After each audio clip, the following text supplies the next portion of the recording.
সুধী ভক্তমণ্ডলী, ঠাকুর শ্রী শ্রী রামকৃষ্ণ পরমহংসদেব প্রায়শই বলতেন, যত মত তত পথ।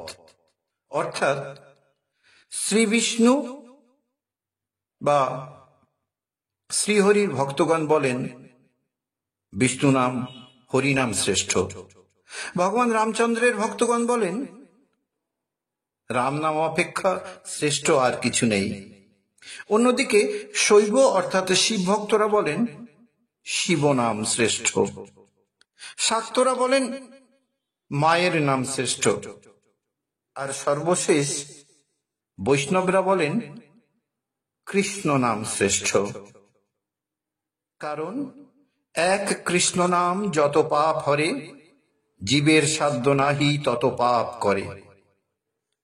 আমার মনে হয় সবাই ঠিকই তো বলছে, কারণ স্বধর্মে নিধনং শ্রেয় পরধর্ম ভয়াবহ।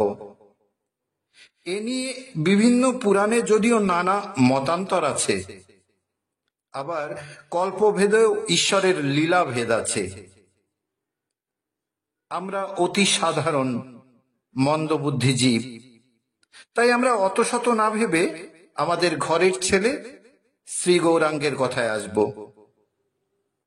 রাধা কৃষ্ণ মিলিত তনু গৌর সুন্দরের দেহে দণ্ডে দণ্ডে পলে পলে ভাবান্তর হতো। কখনো কৃষ্ণ আবার কখনো রাধা ভাব পূর্ণ মাত্রায় বিরাজ করত তার দেহে। বৃন্দাবন লীলায় শ্রীকৃষ্ণ দাপরে যেমন রাধা নামে পাগল হতেন, কলিতে গৌরাঙ্গ রাধা নামে পাগল হয়ে পড়তেন, মূর্ছা যেতেন। তাই তো আমরা শুনতে পাই রাধা নাম জপে গোরা পরম যতনে, সুরধ্বনির ধারা বহে অরুণ নয়নে। রা বলিতে বহে ধারা, ধা বলিবার বিরাম নাই। আমরা বৈষ্ণব মহাজনদের মুখে শুনেছি গৌরহরি রা বলতে বলতে মূর্ছা যেতেন, ধা বলা তার আর হতো না। বৈষ্ণব মহাজনেরা বলেন এক রাধা নাম শত কৃষ্ণ নামের সমান। যে ভক্ত প্রেমানন্দে রাধা নাম করে, ভগবান শ্রীকৃষ্ণ তার উপর অত্যন্ত প্রসন্ন হন। আসুন আজ আমরা এই রাধা নামের মাহাত্ম্য শাস্ত্রে কি বলছে সেটা জানার চেষ্টা করি।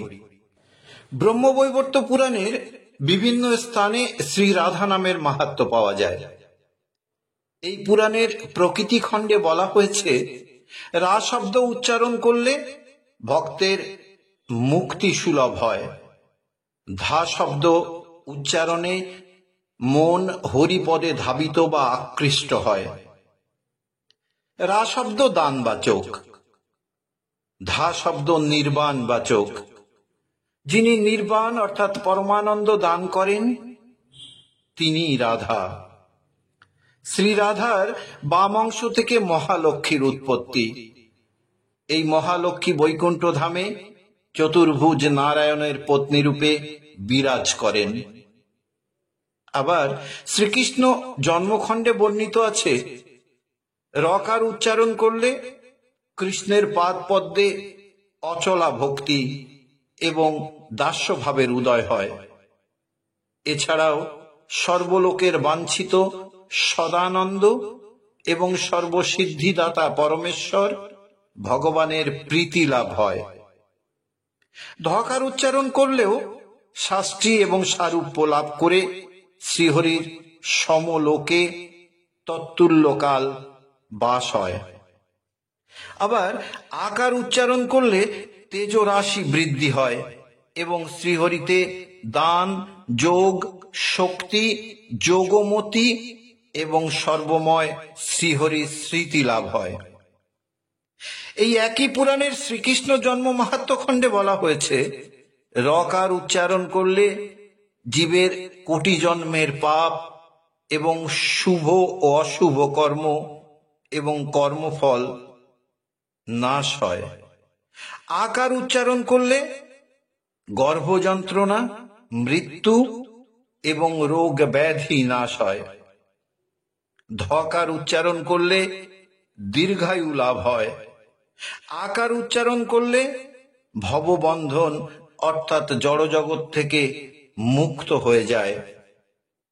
এই একই পুরাণে শ্রীকৃষ্ণ জন্ম মাহাত্ম্য খণ্ডে বলা হয়েছে, রকার উচ্চারণ করলে জীবের কোটি জন্মের পাপ এবং শুভ অশুভ কর্ম এবং কর্মফল নাশ হয়।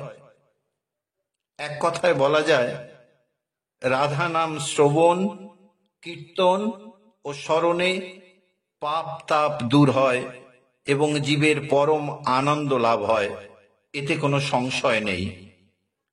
মহাভারতে দেখা যায়, শ্রীকৃষ্ণ কৌরব বাহিনীর বল, বীর্য ও সামর্থ্য দেখে অর্জুনের মঙ্গলের জন্য বললেন, হে মহাবাহু অর্জুন, তুমি নির্মল হৃদয়ে যুদ্ধের সম্মুখে এসে শত্রুদের পরাজয়ের জন্য দুর্গা স্তব করো।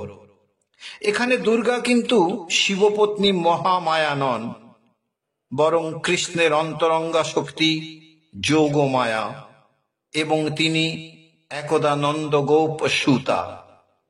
এই দুর্গা আবার শ্রী, তাই রাধার ঐশ্বর্য শক্তি এক্ষেত্রে পাওয়া যায়। আর অর্জুন দুর্গার যেসব স্তব করেন তার মধ্যে শ্রী রাধার সহস্র নামের সংহতি আছে। প্রিয় কৃষ্ণ অনুরাগী ভক্তমণ্ডলী, আসুন এবার আমরা জানব শ্রী রাধিকা যে যে ভাবে ভাবিত হয়ে কৃষ্ণের সাথে লীলাবিলাস রস আস্বাদন করতেন সেই অষ্টভাবের কথা। এই অষ্টভাবগুলি হল, প্রথম ভাবটি অভিসারিকা, কিন্তু এটি আমরা শেষে আলোচনা করব। আসুন দ্বিতীয় ভাবের কথায় আসি। দ্বিতীয় ভাবটি খণ্ডিতা ভাব। শ্রী রাধার কাছে আসার সময় অতিক্রম করে শ্রীকৃষ্ণ অনেক সময় বাধ্য হয়ে অন্য নায়িকা বা সখীর সাথে রাত্রি যাপন করতেন। প্রাতকালে রতিচিহ্ন সহ রাধার সামনে উপস্থিত হলে তার যে অবস্থা হয় তাকে পণ্ডিতগণ খণ্ডিতা ভাব বলে। এই অবস্থায় শ্রী রাধা কৃষ্ণকে দেখে গভীর নিঃশ্বাস ত্যাগ করেন, মুখ ফিরিয়ে নেন। তিনি রাগান্বিত হন এবং কৃষ্ণ কুশল বার্তা জিজ্ঞাসা করলে বিরাগ ভাব প্রকাশ করেন। আসুন এবার তৃতীয় ভাবের কথায় আসি। তৃতীয় ভাবটি হল স্বাধীন ভর্তৃকা। কৃষ্ণ যখন শ্রী রাধার অধীন হয়ে কাছে অবস্থান করেন তখন রাধাকে স্বাধীন ভর্তৃকা নায়িকা বলা হয়।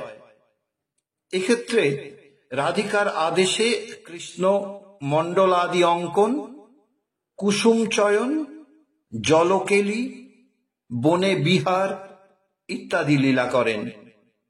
নায়ক অর্থাৎ কৃষ্ণ যদি প্রেমবশ হয়ে ক্ষণকালও ত্যাগ করতে সমর্থ না হন তখন স্বাধীন ভর্তৃকা নায়িকাকে মাধ্যী বলা হয়।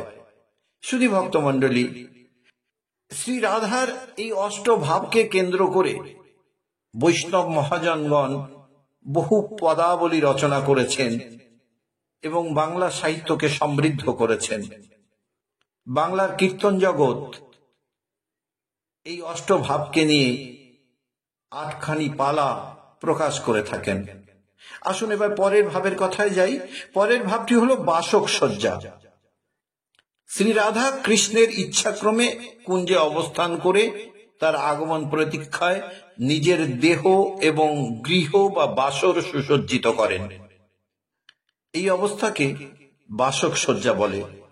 এই অবস্থায় শ্রী রাধা কাম ক্রীড়া সংকল্প, কৃষ্ণের আগমন পথ নিরীক্ষণ, সখীদের সহ কান্তের কুশল বার্তা এবং প্রতিক্ষণে দূতীদের কাছ থেকে সংবাদ পাওয়ার জন্য ব্যাকুলিতা থাকেন।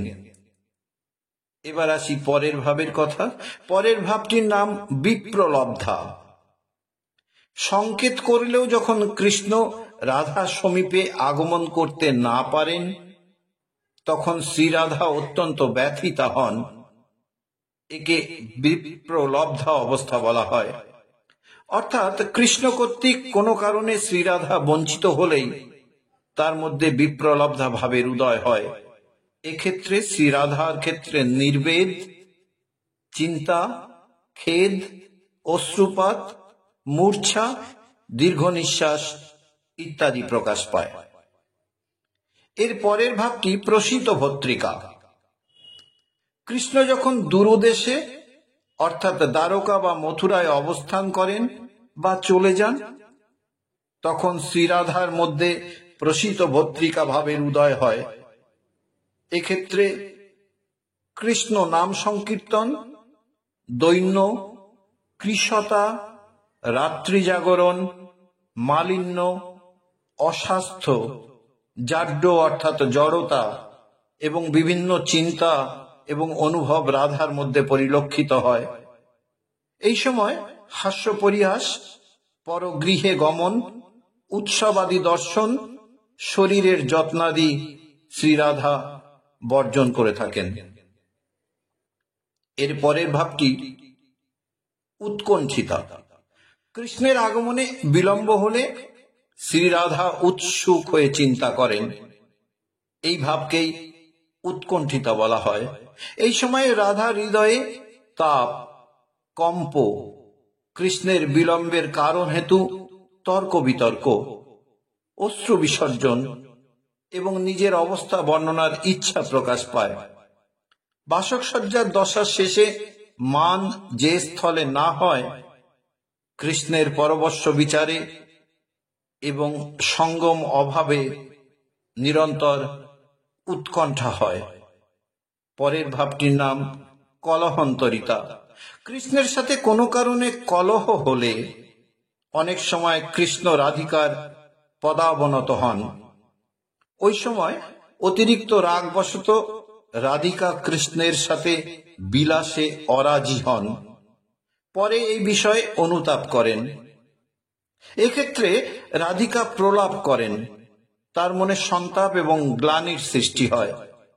তার হৃদয় থেকে দীর্ঘ নিঃশ্বাস বেরিয়ে আসতে থাকে। আসুন এবার প্রথম যে ভাবটির কথা বলেছিলাম সেই অভিসারিকা ভাবের কথায় আসব। সময় এবং সুযোগ পেলেই রাধিকা কৃষ্ণের সাথে বিভিন্ন স্থানে অভিসারে যেতেন। এই জন্য তাকে অভিসারিকাও বলা হয়। শ্রী রাধিকা যখন শুক্লপক্ষে শুভ্রবর্ণ পোশাক পরিচ্ছদ ধারণ পূর্বক কৃষ্ণের সাথে মিলিত হওয়ার জন্য গমন করেন, তখন তাকে জ্যোৎস্না অভিসারিকা বলা হয়। আবার কৃষ্ণপক্ষে কালো বর্ণের পোশাক পরিচ্ছদ ধারণ পূর্বক যখন যাত্রা করেন, তখন তাকে তম অভিসারিকা বলা হয়। অভিসারিকা রূপে গমনকালে শ্রীরাধা লজ্জায় নিজের অঙ্গে লীন, নিঃশব্দ, অলঙ্কৃত কিতাব গুণ্ঠ হয়ে একজন সখীকে সঙ্গে নিয়ে গমন করেন। বিভিন্ন সময়ে এক এক ভাবে ভাবিত শ্রীরাধাকে তার পরম পৃষ্ঠ সখীদের মধ্যে এক একজন এক এক ভাবে সহায়তা করেন। একজন সখী তাকে সবসময় একভাবে সহায়তা না করে বিভিন্ন সময়ে বিভিন্ন ভাবে সহায়তা করে থাকেন। শুধু ভক্তমণ্ডলী, আজকের পর্বে আমরা রাধারানীর অষ্টভাবের প্রকাশের কথা জানলাম।